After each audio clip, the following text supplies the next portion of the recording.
হয়, এই মুহূৰ্তত আমি উপস্থিত আছোঁ হৰিজন কলনীত আৰু ইয়াত দেখিবলৈ পাইছে ভাৰতীয় জনতা পাৰ্টীৰ প্ৰাৰ্থী বিজুলী কলিতা মেধিয়ে তেওঁ হৰিজন কলনীত যি নিৰ্বাচনী প্ৰচাৰ সেয়া চলাই আছে। এই মুহূৰ্তত দেখিবলৈ পাইছে যথেষ্ট সংখ্যক সমৰ্থকক লগত লৈ তেওঁ যি নিৰ্বাচনী প্ৰচাৰ এই মুহূৰ্তত আমি দেখুৱাইছোঁ। যিহেতু আজি ৬টাকৈ স্থানত যি প্ৰচাৰ সভা সেই সভাত অংশগ্ৰহণ কৰিব।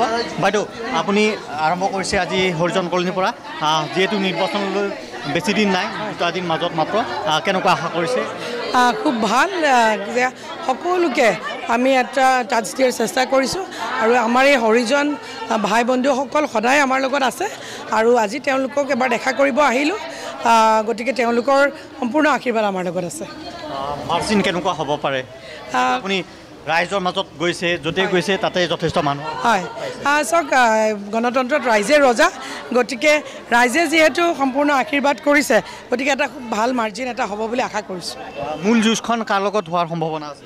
মূল যুঁজখন আমাৰ যি 10টা বিধানসভা সমষ্টি আছে, সেই 10টা বিধানসভা সমষ্টিৰ মাজত কম্পিটিশ্যন এটা হৈছে যে কোনটো বিধানসভা সমষ্টিয়ে কিমান বেছি ভোট দিব পাৰিব। আজি মুখ্যমন্ত্ৰীগৰাকীয়েও আপোনাৰ হৈ প্ৰচাৰ চলাব? হয় হয়, বিভিন্ন ঠাইত আজি প্ৰচাৰ আমাৰ আছে। আজি আমাৰ গুৱাহাটীত 3খনকৈ সভা আছে, গতিকে মুখ্যমন্ত্ৰী মহোদয় থাকিব, আমিও থাকিম সেই সভাত। হয় হয়, এই মুহূৰ্তত দেখিবলৈ পাইছে যথেষ্ট সংখ্যক সমৰ্থকক লগত লৈ এই মুহূৰ্তত মহানগৰী হৰিজন কলনীত যি নিৰ্বাচনী প্ৰচাৰ সেয়া বিজুলী কলিতা মেধিয়ে তেওঁ চলাইছে। এই মুহূৰ্তত আমি দেখুৱাইছোঁ হৰিজন কলনীৰ একাংশ লোক আছে, আমি কথা পাতিবলৈ চেষ্টা কৰিম। কেনেকুৱা আশা কৰিছে, যিহেতু 7 মে'ত নিৰ্বাচন? নহয়, আমাৰ যিবোৰ চাফাই কৰ্মচাৰীসকল যিকেইটা বাইদেউ, খুব আমাৰ গোটেইখিনি মানুহ যিমান ৰাইজ আছে আমাৰ চাফাই কৰ্মচাৰী কমিটিৰ মানুহ, বিজেপিক আমাৰ সমৰ্থন আৰু দলে বলে আমি ওলাই পেলাই 7 তাৰিখে আমি ভোট গ্ৰহণ কৰিম আমি বিজেপিক, যিহেতু বিজেপি আমাৰ কাৰণে বহুত কৰিছে। আৰু আগন্তুক আমি আশা কৰিছোঁ যে আমাৰ বিজেপি আমাৰ কাৰণে কমচে কম ঘৰৰ ব্যৱস্থা, খোৱা পানীৰ ব্যৱস্থা আৰু ভালকৈ থকা ব্যৱস্থা যাকে আমি আশাপূৰ্ণ যে আমি কৰিব বুলি। কিমান ভোট আছে আপোনালোকৰ হৰিজন? আমাৰ এতিয়া বৰ্তমান আমাৰ হৰিজনৰ এতিয়া গুৱাহাটীত 36,000 ভোট আছে, গতিকে 36,000 ভোটৰ আশা আমি এবাৰ আমাৰ গোটেই আমাৰ বিজেপি ছাপোৰ্ট কৰিব। তেওঁলোকে সাব্যস্ত কৰিব।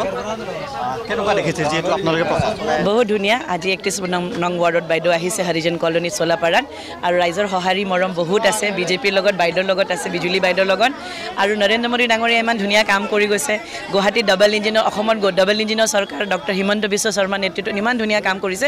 ৰাইজে এটা কানেকশ্যন পাইছে আৰু সেই কানেকশ্যনটো ৰিচাৰ্জ হৈছে, আৰু ৰিচাৰ্জ হৈ ইমান ধুনীয়াকৈ ৰাইজে সঁহাৰি মৰম প্ৰেম চব দিছে। আৰু আপুনি দেখি আছে কেম্পেইনিঙত দেখিছে মানুহ কেনেকৈ ওলাইছে, আজিও দেখিছে। চ' হৰিজন কলনী হৰিৰ জন, মানে এইটো হৰিৰ লগত কানেক্টেড হয়। তেওঁলোকে আমাৰ চাফাই কৰ্মী হয়, কিন্তু তেওঁলোকৰ আমাৰ সমাজৰ যিটো অন্তদয়, আমি বিজেপি যিটো আমাৰ মন্ত্ৰ তালৈকে গৈছে, আমি আঁচনি চব সকলো আমি তেওঁলোকক দিছোঁ। ৰাইজে বহুত মৰম কৰিছে হিমন্ত বিশ্ব শৰ্মাক, বিজুলী বাইদেউক, নৰেন্দ্ৰ মোদীক, বিজেপিক বিৰাট মৰম দিছে। দেখুৱাইছোঁ বিজুলী কলিতা মেধিয়ে যি নিৰ্বাচনী প্ৰচাৰ সেয়া তেওঁ হৰিজন কলনীৰ পৰা আজি আৰম্ভ কৰিছে। যিহেতু বিয়লিবাগত 6খনকৈ যি নিৰ্বাচনী প্ৰচাৰ সভা, সেই সভাত তেওঁ অংশগ্ৰহণ কৰিব। আৰু এই মুহূৰ্তত হয়, বিকাশ শৰ্মা আপোনাক ধন্যবাদ জনাইছোঁ।